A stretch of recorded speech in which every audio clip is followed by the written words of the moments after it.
Welcome to Preparing for the Unexpected. I'm your host, Alex Fullick, and as always, we like to talk about things related to risk, crisis management, business continuity, resilience, anything that helps you, your organization, or your community prepare for, respond to, and overcome adverse situations.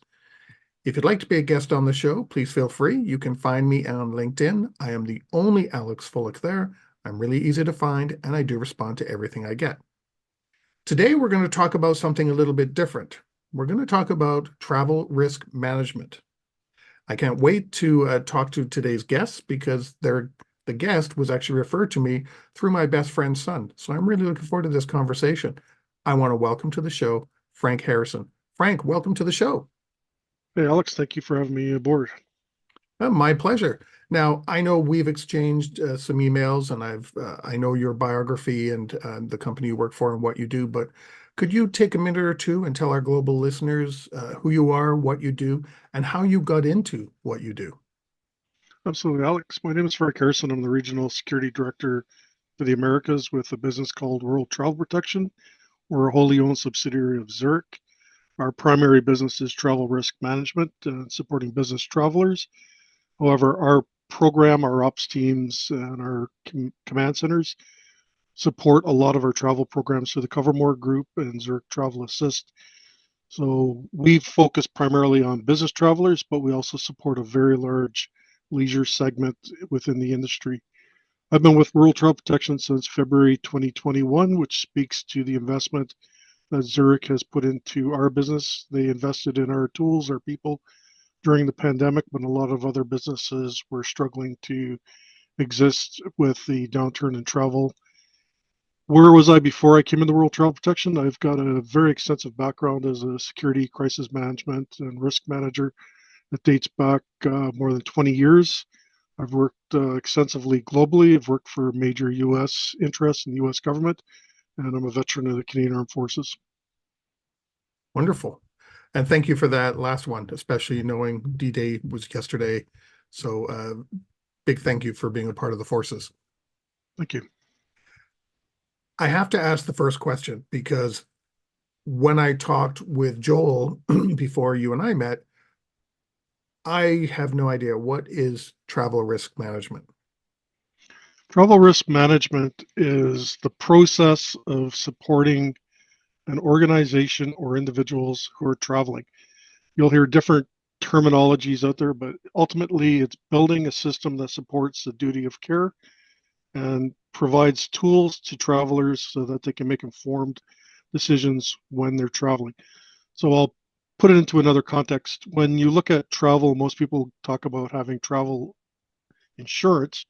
Those Mhm. are wholly reactive products that usually kick in after a person has experienced an event, they're a victim, and they're laying in a hospital bed, or they're needing to be repatriated, or their luggage has been stolen.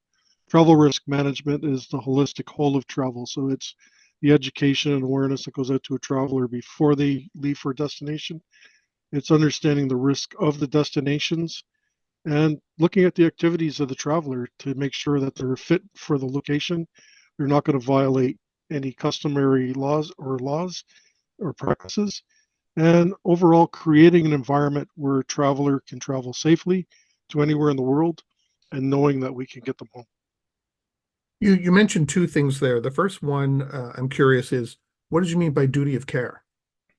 So duty of care, if we look at within Canada after the West Tree mine disaster where a number of miners were killed in an explosion on the ground, you have this acceptance within industry, especially in the travel and the business travel industry, that organizations have a responsibility to their travelers. To simplify it, if an organization is aware of a risk that's going to impact an employee, whether it's a traveler or somebody working in a production facility, driving a piece of equipment, flying a plane, if they understand that there's a risk, they have to put a control or a mitigation in place to manage that risk. By not doing it, that is a violation of duty of care because you're not taking care of the people that work for you. Does that make sense? Yeah. The other thing was it caught me off guard, really. Fit for location. Fit for I thought location. that was rather interesting. Like, okay, what do you mean by that? So I'll use an example. There are 72 countries in the world where it's illegal to be involved in a same-sex relationship. So that's a direct impact on the LGBTQ plus community. So if we look at it through the lens of diversity, equity, and inclusion, and female travelers, there are places that if you're a member of the LGBTQ community, you're at risk going to it because of that criminalization. Of those 72 countries, six, it's a criminal offense punishable up to and including death to be involved in a same sex or homosexual relationship. So it's putting the knowledge out to all travelers of an organization so everybody understands where they're going, the destinations and the risks, and how to make their own informed choices. And then working with those travelers to make sure that they do have safety and awareness out there. And if they choose not to go, to support that decision. Something as simple as having over the counter medication here in Toronto and traveling into the Middle East. Codeine is illegal. If you have somebody who's diagnosed with ADHD and is going into Japan or parts of Southeast Asia and they don't have a doctor's prescription for their ADHD meds, it's a criminal offense. So Hmm. it's allowing people to understand the context of the environment that they're going into so that they can make their own informed choices so that they can be safe. But how do you go about that? Let's say, because I'm going to the UK later this year in November 2024. Let's say I've never gone there before. Do I just check government websites? Do I give you a phone call? Or what if my business is saying, I need you to go there because there's an important meeting? I may The not have vast ma- a choice. So how do I go about managing this? the vast majority of travelers will do their Dr. Google search before they go, or they'll go into their host government's travel advisory sites and look at the advice that's provided through those means. And for most information that you're getting, it is good, but there's not a lot of granularity to it. So you look at the U.S. State Department as an example. They have a risk from 1 through 4. So you go from there's not an issue to it's extreme with very little granularity in between it. We use a process where we have a scale of 1 to 5. It allows us to develop a little bit more granularity into the risk profiles of a destination so that when we have a covered traveler that's going into, say, the United Kingdom, as long as they're part of our program, they'll receive pre-travel briefing, pre-travel awareness before they go. So right now, if you're going to London and the protests that are occurring there, there will be a summary that explains what those protests are, why they're occurring, and where they're generally being located at. You get a political overview if there's any form of conflict. So a couple of years back, when the IRA was involved with direct action against the UK government, there would have been a statement on what areas were at risk from terror attacks. We look at terrorism right now, where there have been a number of stabbings over the last 10 years in London. There will be a statement on where those threats and risks are and how a person can safeguard themselves.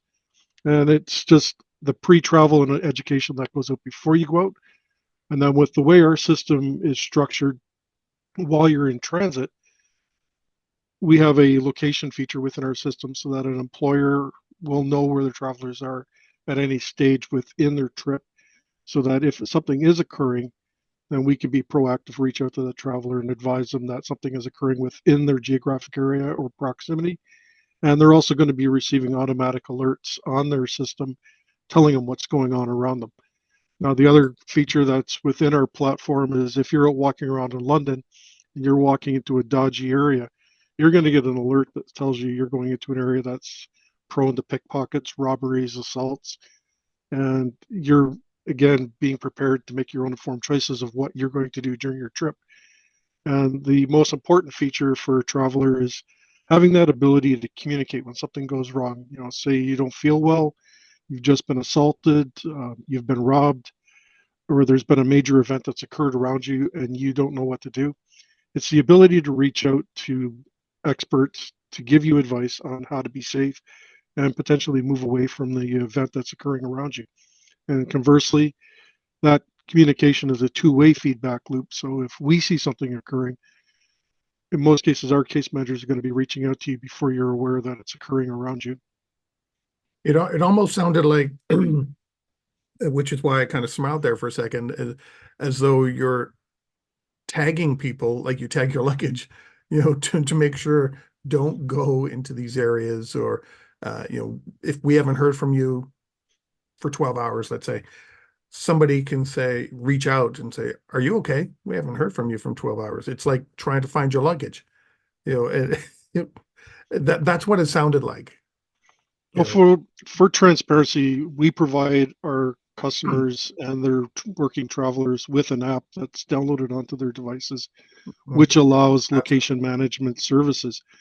Now, what we've done with our platform is we've built in features that, if we look at apps, most people are reticent to use them because they feel like Big Brother's watching them, tracking them, listening to them. yeah. We don't do that with our platform. We actually allow the end user to mask their location so that we can look at a map and an employer can look at a map and see where they are within 5 kilometers of where they are in an ellipse.